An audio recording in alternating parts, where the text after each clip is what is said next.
Assalamualaikum warahmatullahi wabarakatuh. Halo sejawat sekalian, apa kabar? Saya harap semuanya tetap sehat, tetap semangat, walaupun kita tengah berada di pandemi COVID-19 ini. Jangan lupa untuk selalu menerapkan protokol kesehatan dimanapun kita berada. Selamat datang di podcast Kardiologi Dialog atau yang disingkat menjadi Kardiolog. Podcast ini adalah podcast dari Divisi Kardiologi, Departemen Ilmu Penyakit Dalam FKUI RSCM. Dan kali ini adalah podcast perdana kami.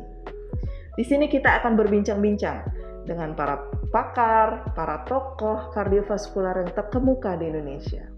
Banyak hal yang kita bisa perbincangkan mengenai isu-isu kontroversial, isu-isu hangat yang tengah ramai dibicarakan, perkembangan terbaru di bidang kardiovaskular maupun guideline-guideline terbaru, di mana kita sebagai tenaga medis harus bisa memahami dengan baik dan tentunya menerapkan dalam praktek klinis kita sehari-hari. Podcast ini akan diunggah di media sosial kami setiap hari Jumat pukul 3 sore. Oleh karena itu, jangan lupa sejawat sekalian untuk mengikuti media sosial kami, yaitu di Instagram @cardio_log, kemudian di Twitter Cardio-log, kemudian di Facebook page Cardio-log, dan tentunya di YouTube channel kami, yaitu Cardio-log, untuk info-info lebih lanjut. Perkenalkan terlebih dahulu, nama saya adalah Luciani, dan saya akan menjadi host Anda untuk hari ini. Untuk episode perdana ini telah hadir di tengah-tengah kita seorang konsultan elektrofisiologi atau aritmia yang sangat terkenal di Indonesia, yang tentunya rekan-rekan sejawat semua sudah mengetahui, yaitu Dr. Muhammad Yamin, spesialis jantung pembuluh darah konsultan. Apa kabar Dr. Yamin? Alhamdulillah baik. Sehat ya dok? Alhamdulillah baik. Jadi pada hari ini adalah podcast perdana dari Divisi Kardiologi, Departemen Ilmu Penyakit Dalam FKUI RSCM dok. Di episode perdana ini kita ingin bincang-bincang sedikit dok, ingin mengulas bagaimana sih mengenai atrial fibrilasi. Ya, apakah masih menarik sih dok atrial fibrilasi untuk kita perbincangkan? Kan banyak juga ya kita sering mendapatkan kasus-kasus atrial fibrilasi dalam praktek klinis kita sehari-hari. Ya, ini pertanyaan menarik nih Dr. Lucy. Kenapa sih AF ini nggak habis-habisnya dibicarakan, ya kan? Mulai dari simposium, guideline, workshop. Nah, karena gini, AF ini sebenarnya secara katakanlah catatan kuno itu termasuk atrial fibrilasi yang paling tua. Itu ada manuskrip Cina yang mencatat AF itu sudah didokumentasikan kira-kira 3.000 tahun sebelum Masehi. Itu satu. Yang kedua, kenapa menarik? Karena ternyata AF ini menyebabkan konsekuensi yang cukup berat, baik secara medis maupun finansial atau health burden. Yang secara medis itu misalnya kita udah tahu banyak ya, AF itu bisa bikin stroke, gagal jantung, kemudian kematian, perawatan rumah sakit. Ya itu makanya Dr. Lucy. Jadi ya konsekuensi klinisnya cukup banyak. Cukup berat, ya cukup banyak. Jadi tidak akan habis-habisnya waktu atau ilmu atau penelitian yang dicurahkan untuk melakukan penelitian terhadap AF ini. Oke. Baik dok, kalau seperti itu dok, sebenarnya kita sebagai tenaga medis, sebagai dokter ya, yang pastinya akan berhadapan dengan kasus-kasus atrial fibrilasi ini, apa aja dok yang mesti kita ketahui? Mungkin baik dari cara diagnosisnya, screeningnya, kemudian apa yang harus kita lakukan kalau misalnya kita menemukan pasien-pasien dengan atrial fibrilasi dok? Ya, terima kasih Dr. Lucy, ini bagus sekali. Memang salah satu langkah awal untuk menentukan apakah seorang ini atrial fibrilasi atau tidak tentu adalah pemastian diagnosis ya. Nah, pemastian diagnosis ini bisa dilakukan dengan melakukan perekaman ya, perekaman yang standar tentu EKG 12 lead. Nah, kalau didapatkan episode atrial fibrilasi ya, gelombang P-nya nggak jelas, RR intervalnya irreguler, lebih dari 30 detik itu masuk AF. Tapi tentu kan punya cara-cara yang lain. Dr. Lucy mungkin masih ingat kan ada alat-alat di luar EKG yang bisa kita pakai ya. Iya. Contohnya apa dok? Bisa ditunjukkan nggak dok? Ini karena orang elektrofisiologi biasanya ngantongin nih. Jadi pasti ada sesuatu di kantong. Iya. Sekarang ini kan zamannya milenial ya. Jadi alat-alat diagnostik itu juga mengikuti perkembangan zaman. Praktis, mudah dan gampang dibawa-bawa. Salah satunya adalah alat yang bisa merekam EKG single strip atau satu strip dengan disentuh, dipegang di dua tangan seperti ini ya, nanti Jadi keluar. gampang ya, Dok? Gampang. Tinggal pencet Ya. alatnya, kita pegang selama 5 menit, 5 menit. nanti keluar rekaman EKG yang bisa dikonek dengan handphone kita melalui Bluetooth. Oh, udah Nah, itu canggih ya, pasti. Dok, ya? Satu, yang kedua bisa juga dengan jam tangan, macam-macam ya. Saya nggak usah menyebutkan merek. Nah, itu semua oleh perhimpunan ahli aritmia internasional diakui, direcognize sebagai alat yang bisa dipakai untuk memastikan seseorang itu atrial fibrillasi atau tidak. Jadi misalnya, kok irama saya nggak teratur nih, AF nggak ya? Nah udah kita pakai alat yang tadi, kemudian ada rhythm stripnya, nah kita sampaikan ke dokter, kita kan bisa disimpan di gadget. Ya, jadi itu penting untuk pasien juga ya, Dok ya? Oh, iya. Atau pasien-pasien yang kita curigai adanya, atau mungkin nggak kelihatan dari EKG 12 lead biasanya, tapi pasien ini mempunyai faktor resiko nih, jadi kita bisa memberikan edukasi ke pasien, ini yang harus kita lakukan, atau minimal dia nggak punya alatnya deh, Dok, pakai handphone aja ya, Dok ya, minimal kita bisa mengedukasi pasiennya untuk bisa lebih aware gitu ya, Dok ya. Oke. Nah, jadi kembali tadi Dr. Lucy kan menyebut risiko tadi, dan memang betul kita tuh disarankan sebagai dokter, kalau kita ketemu pasien umur 65 tahun ke atas maksud saya, terus kemudian ada faktor risiko, misalnya OSAS, gemuk, atau diabetes, kita harus melakukan minimal opportunistic screening. Apa itu? Laba nadi. Oh iya.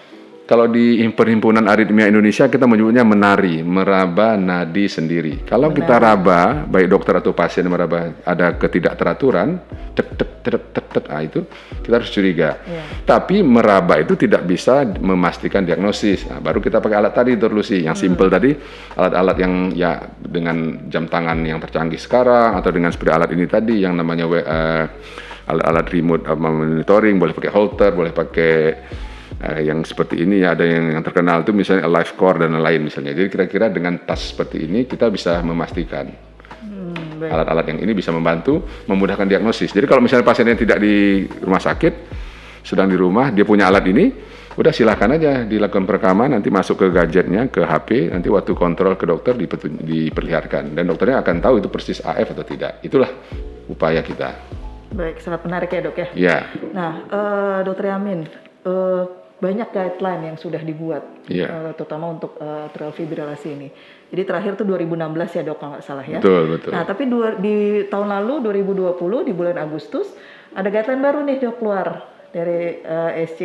Nah, kira-kira gimana, Dok? Ada perbedaan bermakna sekali nggak, Dok? Perbedaannya apa sih dengan 2016? Sepertinya banyak rekomendasi baru di situ ya, Dok. Ya benar, Dr. Lucy. Jadi guideline itu selalu mengikuti perkembangan zaman dalam konteks penelitian. Jadi semakin banyak penelitian baru tentu akan diupdate supaya penanganan AF ini menjadi lebih baik. Nah, yang poin penting itu di guideline terbaru ini ada beberapa. Saya catat kira-kira 10 ya. Yang pertama itu definisi ya. Ada yang kita kenal namanya clinical AF, ada yang subclinical. Nah, clinical AF itu adalah AF yang bergejala atau tidak, gejalanya itu bisa berdebar, bisa sesak, ya bisa pening atau bisa lemas, yang terekam dengan EKG 12 lead, ya yang tadi, atau terekam dengan alat-alat perekaman yang canggih tadi, yang single lead ECG, yang dipegang, yang disentuh, atau dengan jam.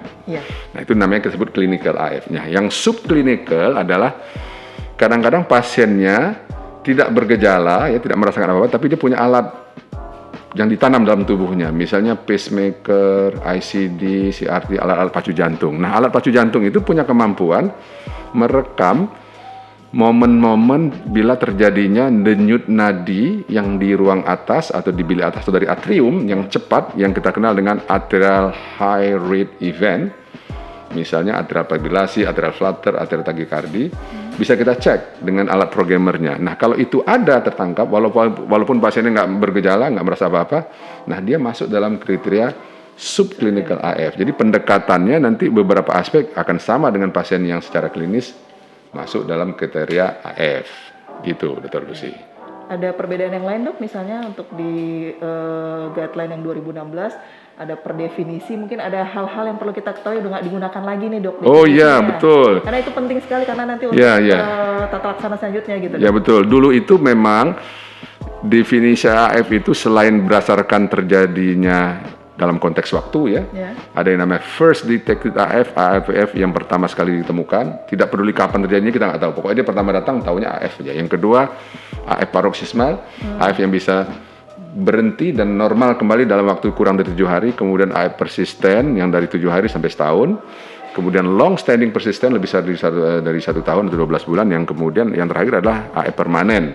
Itu AF yang lebih dari setahun dan biasanya ya dokter sama pasiennya udah nggak mau lagi nih mengupayakan untuk mengembalikan ke irama sinus. Nah, yang paling penting tadi yang ditanyakan Dr. Lucy adalah soal pembagian lone AF. Dulu tuh ada lone AF. Lone AF itu adalah kalau AF kemudian sudah dicek macam-macam normal, jantungnya normal, nggak ada hipertensi, kita sebut lone AF. Itu tidak dipakai lagi. Nah, yang kedua adalah klasifikasi non valvular atau valvular juga sudah dihilangkan.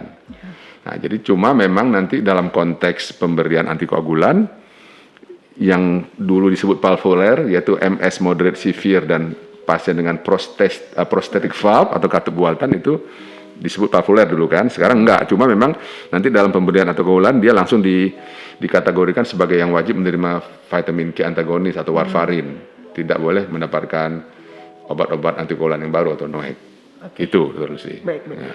Nah, selanjutnya dok, untuk diagnosis, penegakan diagnosis. Kalau nggak salah, kalau misalnya di guideline ini ada pendekatan diagnosis dan stratifikasi yang cukup sangat nyaman untuk kita gunakan atau untuk gampang diingat gitu ya dok. Jadi ada singkatannya gitu ya. Bisa betul. dijelaskan, dok? Jadi ada namanya 4S dan ABC. Nah, 4S itu sebenarnya begitu pasien terdiagnosa AF ya. Seperti yang saya katakan tadi kriterianya bisa macam-macam. Begitu dia terdiagnosa AF dengan cara-cara yang sudah kita sebutkan di depan, nah kita harus mengingat 4S. Yang pertama adalah stroke stratification, stroke risk stratification. Kita menstratifikasi risiko stroke. Yang kedua adalah severity of symptom. Berat nggak simptomnya? Nanti kita ada namanya EHRA classification. Kalau gagal jantung, Dr. Lucy tahu ada NIHA ya, New York Heart Association. Kalau ini ada EHRA 1, 2A, 2B, 3A, 3B sama 4. Jadi kalau 1 itu ya nggak ada keluhan. Kalau yang 2A dia ada keluhan tapi kegiatan sehari-hari nggak ada masalah. Yang 2B terganggu sedikit.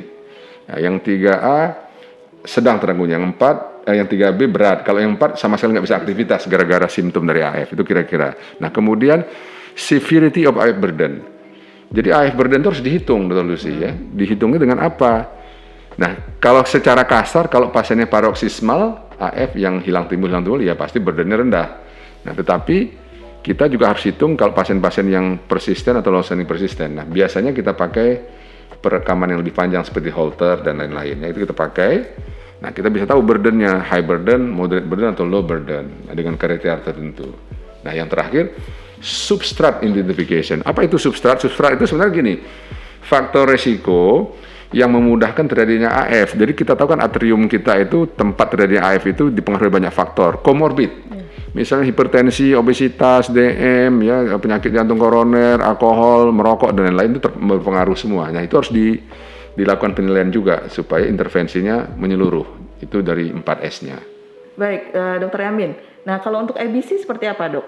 ABC itu cukup menarik juga sepertinya ya. Jadi ada singkatannya juga yang sangat menarik, Dok. Silahkan, Dok. Ya betul. Jadi ABC itu singkatan besarnya adalah Atrial Fibrillation Better Care. Nah, turunannya yang praktisnya ABC itu adalah A, Avoid Stroke atau Stroke Prevention. B adalah Better Symptoms Control. Kemudian C adalah Cardiovascular atau Comorbidities Management. Gitu. Baik. Untuk avoid stroke, Dok, itu bagaimana caranya, Dok? Apa yang harus kita lakukan untuk hal tersebut? Ya, jadi begini, pasien AF itu kan punya karakteristik klinis yang beda-beda, Dr. Lucy. Nah, ada karakteristik klinis tertentu yang membuat pasien rentan untuk mendapatkan stroke. Nah, itu dirangkum dalam satu skor namanya CHAD-VAS score. Jadi C, H, A, D, S, and V, fast ya. Jadi C itu ya congestive heart failure atau LV disfungsi yang berat, kemudian H ada hypertension, AH yang kalau laki-laki di atas 75, wanita di atas 65, kemudian diabetes, kemudian pernah lewat stroke dan peripheral vascular disease, bisa peripheral, bisa koroner atau ada aortic plaque. Nah, yang menarik pada guideline ini adalah kita diminta untuk fokus mencari yang low risk. Karena dengan mengetahui yang low risk, maka kita sudah menyingkirkan pasien itu untuk tidak mendapatkan terapi tertentu atau oral antikoagulan. Jadi baru kita fokus yang high risk. Nah, itu yang kita sebut dengan cara kita yang praktis untuk menentukan apakah pasien ini high risk atau tidak. Nah, kalau laki-laki kan masing-masing dikasih skor 1 tuh. C1, E1, E1, D1, S saja yang dapat 2 ya, yang vaskular juga 1. Kalau laki-laki itu kalau 2 atau sama dengan dan lebih besar, itu wajib. Perempuan 3 atau lebih. Nah, kalau 1 antara 2, laki-laki itu Pemberian antikoagulan direkomendasikan, tidak harus. Jadi should sama recommended itu beda kalau dalam bahasa guideline. Jadi antara wajib dan sunnah lah kira-kira kalau dalam bahasa sehari-hari. Nah, gitu terus. Ini maksudnya untuk pemberian antikoagulan ya, Dok ya? Antikoagulan ya. Jadi mencerah curug itu dengan stratifikasi terus ada ikutannya. Iya, jadi konsekuensinya adalah kapan kita memberikan antikoagulan. Iya. Bagaimana rekan sejawat? Ternyata sangat menarik ya atrial fibrilasi ini. Nah, untuk mengetahui lebih lanjut mengenai atrial fibrilasi maupun guideline atrial fibrilasi tahun 2020, nantikan kami di episode perdana part 2.